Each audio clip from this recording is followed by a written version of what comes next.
ನಮಸ್ಕಾರ. ಉತ್ತರ Karnataka ನ್ಯೂಸ್ನ morning news ಸೆಗ್ಮೆಂಟ್ಗೆ ಸ್ವಾಗತ. ನಾನು ಹನುಮಂತ್ ದೇಶ್ಮುಖ್.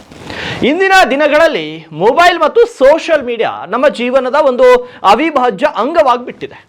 ಆದರೆ ಇದೇ ಸೋಷಿಯಲ್ ಮೀಡಿಯಾ ಮಕ್ಕಳ ಮಾನಸಿಕ ಆರೋಗ್ಯದ ಮೇಲೂ ಕೂಡ ಗಂಭೀರ ಪರಿಣಾಮ ಬೀರುತ್ತಿದೆಯೇ?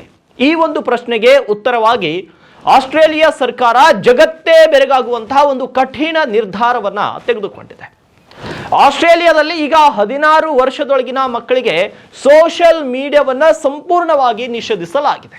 ಈ ಕುರಿತು ಹೆಚ್ಚಿನ ಮಾಹಿತಿಯನ್ನು ಇಂದಿನ ಈ ಒಂದು ವಿಶೇಷ ವರದಿಯಲ್ಲಿ ತಿಳಿದುಕೊಳ್ಳೋಣ. ಹಾಗಿದ್ರೆ ಏನಿದು ಹೊಸ ಕಾನೂನು ಅಂತ ನೋಡೋದಾದ್ರೆ, ಆಸ್ಟ್ರೇಲಿಯಾ ಜಗತ್ತಿನಲ್ಲಿ ಮೊದಲ ಬಾರಿಗೆ ಇಂತಹ ಕಠಿಣ ಕಾನೂನನ್ನು ಜಾರಿಗೆ ತಂದಿದೆ.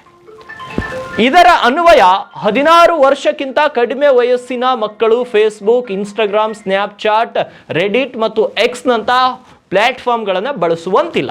ಒಂದು ವೇಳೆ ಕಂಪನಿಗಳು ಮಕ್ಕಳನ್ನ ತಡೆಯಲು ವಿಫಲವಾದರೆ ಅವುಗಳಿಗೆ ಸುಮಾರು 30 ಕೋಟಿ ರೂಪಾಯಿಗಳವರೆಗೆ ಅಂದರೆ 49.5 ಮಿಲಿಯನ್ ಆಸ್ಟ್ರೇಲಿಯನ್ ಡಾಲರ್ ಭಾರೀ ದಂಡ ವಿಧಿಸಲಾಗುತ್ತೆ. ಹಾಗಿದ್ರೆ ಈ ಒಂದು ನಿಷೇಧಕ್ಕೆ ಕಾರಣವೇನು? ಈ ನಿರ್ಧಾರಕ್ಕೆ ಮುಖ್ಯ ಕಾರಣ ಮಕ್ಕಳ ಮಾನಸಿಕ ಆರೋಗ್ಯ, ಅತಿಯಾದ ಸೋಷಿಯಲ್ ಮೀಡಿಯಾ ಬಳಕೆಯಿಂದ ಮಕ್ಕಳಲ್ಲಿ ನಿದ್ರೆಯ ಕೊರತೆ, ಆತಂಕ ಮತ್ತು ಖಿನ್ನತೆ ಹೆಚ್ಚಾಗುತ್ತಿದೆ ಅಂತ ಸಂಶೋಧನೆಗಳು ತಿಳಿಸಿವೆ. ಸೋಷಿಯಲ್ ಮೀಡಿಯಾದ ಅಡಿಕ್ಟಿವ್ ಡಿಸೈನ್ ಮತ್ತು ಚಟ ಹಚ್ಚುವ ವಿನ್ಯಾಸವು ಮಕ್ಕಳನ್ನ ಗಂಟೆಗಟ್ಟಲೆ ಪರದೆ ಮುಂದೆ ಕುಳಿತುಕೊಳ್ಳುವಂತೆ ಮಾಡುತ್ತದೆ. ಇದರಿಂದ ಮಕ್ಕಳಲ್ಲಿ ಏಕಾಗ್ರತೆಯ ಕೊರತೆ ಉಂಟಾಗುತ್ತಿದೆ ಮತ್ತು ಅವರು ಹಿಂಸಾತ್ಮಕ ವಿಷಯಗಳಿಗೆ ಒಡ್ಡಿಕೊಳ್ತಾ ಇದ್ದಾರೆ. ಹಾಗಿದ್ರೆ ವಿಜ್ಞಾನಿಗಳ ದೃಷ್ಟಿಯಲ್ಲಿ ಇದು ಒಂದು ಪ್ರಯೋಗ ರೀತಿ ಆಗೋಗಿದೆ. ಈ ನಿಷೇಧವನ್ನ ವಿಜ್ಞಾನಿಗಳು ಒಂದು ದೊಡ್ಡ ನ್ಯಾಚುರಲ್ ಎಕ್ಸ್ಪಿರಿಮೆಂಟ್ ಅಥವಾ ನೈಸರ್ಗಿಕ ಪ್ರಯೋಗ ಅಂತ ಕರೆಯುತ್ತಿದ್ದಾರೆ. ಮೆಲ್ಬೋರ್ನ್ನ ಸಂಶೋಧಕರು ಈಗಾಗಲೇ 13ರಿಂದ 16 ವರ್ಷದ ಮಕ್ಕಳ ಮೇಲೆ ಅಧ್ಯಯನವನ್ನು ಆರಂಭಿಸಿದ್ದಾರೆ. ಸೋಷಿಯಲ್ ಮೀಡಿಯಾದಿಂದ ದೂರವಿದ್ದಾಗ ಮಕ್ಕಳ ವರ್ತನೆ, ಸಂಬಂಧಗಳು, ಮಾನಸಿಕ ಸ್ಥಿತಿ ಯಾವ ರೀತಿ ಬದಲಾವಣೆಗಳಾಗುತ್ತವೆ ಎಂಬುದನ್ನು ಅವರು ಗಮನಿಸುತ್ತಿದ್ದಾರೆ. ಪೋಷಕರು ಈ ನಿರ್ಧಾರದಿಂದ ನಿರಾಳರಾಗಿದ್ದರೂ ಕೂಡ ಕೆಲವು ಮಕ್ಕಳು ಅಸಮಾಧಾನ ವ್ಯಕ್ತಪಡಿಸುತ್ತಿದ್ದಾರೆ.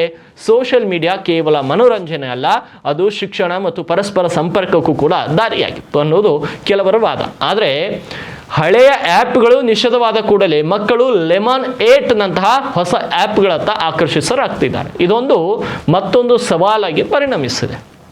ಒಟ್ಟಾರೆ ಆಸ್ಟ್ರೇಲಿಯಾ ಈ ಹೆಜ್ಜೆ ಕೇವಲ ಕಾನೂನಲ್ಲ, ಅದು ಮಕ್ಕಳ ಡಿಜಿಟಲ್ ಭವಿಷ್ಯವನ್ನ ರೂಪಿಸುವ ದೊಡ್ಡ ಪ್ರಯತ್ನ.